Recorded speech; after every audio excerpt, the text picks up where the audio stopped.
उकळते तेल टाकून तरुणाचा खून करणारी आरोपी महिला अखेर पोलिसांसमोर हजर। उदगीर शहरातील निडेबन परिसरात 24 वर्षीय तरुणाच्या तोंडावर उकळते तेल टाकून खून केल्याप्रकरणी फरार असलेली आरोपी महिला अखेर उदगीर ग्रामीण पोलीस ठाण्यात 23 जून रोजी रात्री 8 वाजता हजर झाली आहे। या घटनेमुळे परिसरात मोठी खळबळ उडाली होती।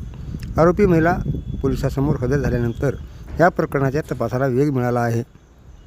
काही दिवसापूर्वी निडेबन परिसरात झालेल्या या धक्कादायक घटनेत 24 वर्षीय तरुणाचा मृत्यू झाला होता। घटनेनंतर आरोपी महिला फरार झाली होती। पोलिसांनी तिचा शोध घेण्यासाठी विशेष पथके नियुक्त करून विविध ठिकाणी तपास सुरू केला होता।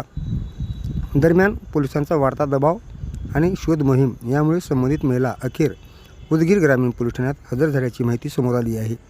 या प्रकरणातील आरोपी महिलेची पोलिसांकडून सखोल चौकशी सुरू असून खुनामागील नेमके कारण, दोघांमधील संबंध तसेच घटनेपूर्वीच्या घडामोडीचा तपास केला जात आहे। न्यायालयात हजर करून आरोपीच्या पोलीस कोठडीची मागणी करण्यात येण्याची शक्यता आहे।